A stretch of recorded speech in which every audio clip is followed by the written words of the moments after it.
lagi di Q&A karena setiap pertanyaan selalu ada jawaban. Ya teman-teman, terima kasih.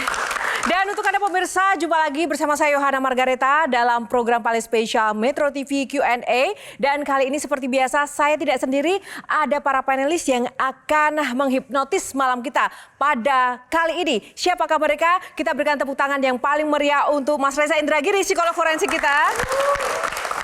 Ada Olga Lydia, public figure.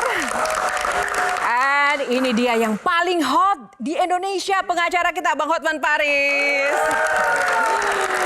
Tak lengkap tanpa sosok penulis dan jurnalis kita, Kang Maman. Dan teman-teman dari komunitas Ikra Jakarta, tepuk tangan dong. Kali ini akan sangat berbeda dan lebih hangat untuk Anda semuanya karena kita akan menghadirkan sosok inspiratif. Namun kali ini dari dunia kesehatan. Sosok seksolog ternama ini tentu tidak asing bagi sebagian masyarakat Indonesia. Ia sering tampil di layar kaca untuk mengedukasi secara gamblang dan juga blak-blakan mengenai kesehatan seksual.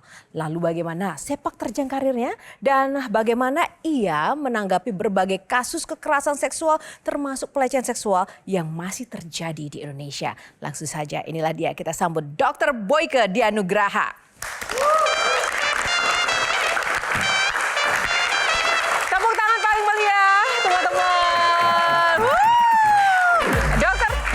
Dokter, di sini dulu. Ini kalau Dokter Boyke langsung semangatnya tuh pol-polan ya dok ya. Dari jalannya harus pol-polan gitu ya. Gimana dok, apa kabar? Kabar baik, alhamdulillah. Alhamdulillah. Sehat. Sedang sibuk apa dok? Sibuk sekarang karena cucu lagi libur ngurusin cucu. Oh dok, ini kan sesuai tema kita. Dokter Boyke tahan lama. Maksudnya karirnya sebagai dokter seksual. Itu rahasianya apa sih dok? Rahasianya saya mencintai profesi saya sebagai seorang ginekolog dan seksolog. Itu aja. Oh gitu ya dok ya. Nah dok, ini ada titipan pertanyaan ini dari teman-teman. Tapi harus dijawab cepat ya dok ya. Dokter Boyke pilih timun atau terong untuk lalapan maksudnya?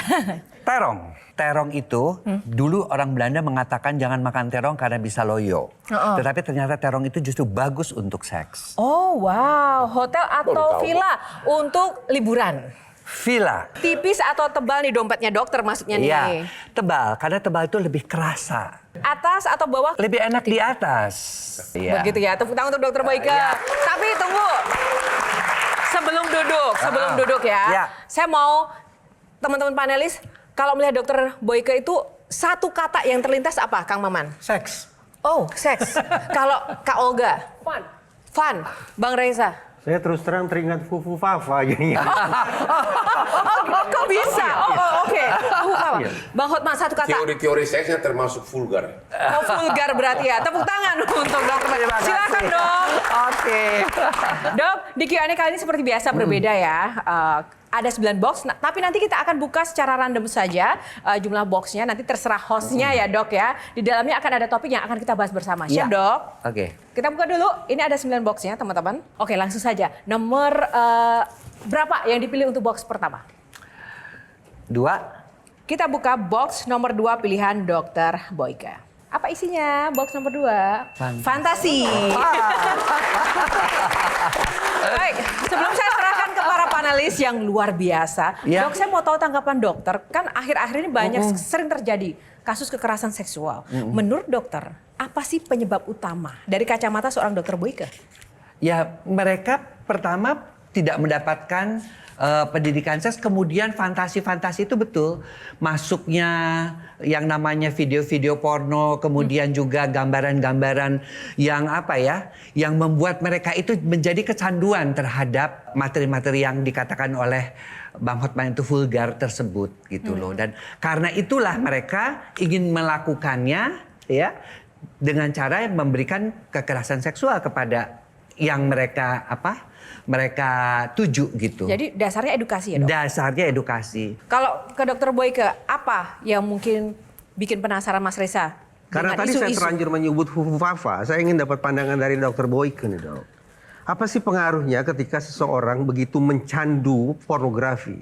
Karena saya tidak tahu nih Fufu Fafa itu siapa sebetulnya, saya tidak tahu. Tapi konon dia ini mengunjungi sekian banyak situs porno. Apa sih dampaknya sebetulnya dok? Jadi yang namanya situs porno itu adalah kalau kecanduan itu namanya otak tengah lobus frontalis itu akan terpengaruh ya karena terlalu banyak oksitosin hormon cinta tuh kan masuk terus-terusan akhirnya seorang yang kecanduan seks tersebut tidak bisa melihat masa depan, tidak bisa memberikan keputusan-keputusan, tidak bisa bersikap bijaksana karena antara otak kiri dan otak kanannya sudah kacau. Tidak bisa melihat masa depan, tidak bisa membuat keputusan, kehilangan sikap bijaksana. Kalau dia jadi kepala rumah tangga bagaimana kejadian? Saya tidak menyebut kepala negara ya, tidak sama sekali tidak. Saya menyebut kepala rumah tangga. Kalau dia jadi kepala rumah tangga maka dia itu tidak tahu mau dibawa kemana nih rumah tangga ini karena dia tidak bisa melihat masa depan. Ya, terlalu banyak hormon cinta yang masuk, oksitosin itu juga mengacaukan semuanya. Kenapa sih namanya hormon cinta? Cinta kan padahal kan indah, suci gitu ya dok? Ya, mungkin karena dianggap hormon itu juga hormon cinta itu kan selalu ada dua hal. Ya, menyenangkan, menyakitkan. Nah, di antara senang dan sakit itulah sebenarnya bergerak. Karena kalau kita juga ngomongin masalah cinta, itu nggak selalu menyenangkan saja. Kak Olga. Iya, tadi saya tertarik Dr. Boyke bilang bahwa bagaimana mencegah fantasi menjadi kejahatan itu lewat sex Pendidikan education, seks, pendidikan.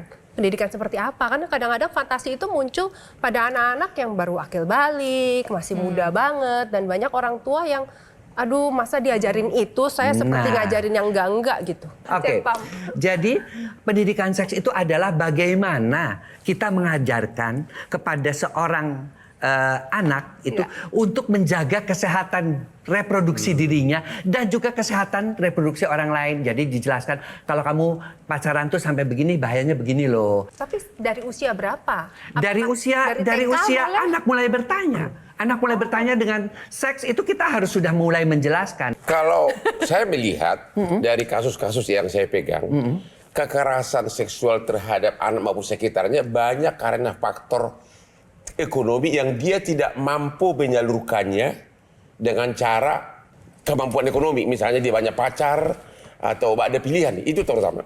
Faktor ekonomi sangat menentukan. Bukan hanya faktor ekonomi sebenarnya Bang Hotma, tapi juga faktor bagaimana dia melihat keluarganya. Kalau dia melihat mamanya sering dipukul waktu dia masih kecil nih, dia melihat bahwa status wanita itu statusnya adalah lebih rendah daripada pria pada keluarga-keluarga yang sangat patriarkal, maka kekerasan seksual pada anak laki-laki terhadap anak perempuan ketika dia menikah dia akan berlaku seperti itu juga kepada istrinya. Ya, ketika dia melihat misalnya pulang mabuk-mabukan si ininya, dibukakan pintu, kemudian karena lambat membukakan pintu, kemudian dipukul. Si anak sudah mulai melihat itu. Dan itu akan terbawa sampai ketika dia menjadi dewasa. Jadi selain faktor ekonomi juga ada faktor bagaimana kekerasan itu dia lihat pada keluarganya. Karena anak itu pada dasarnya mencontoh kehidupan orang tuanya. Itu yang saya sering lihat di dalam kasus konsultasi. Indonesia jadi salah satu negara tujuan pedofil terbesar di dunia.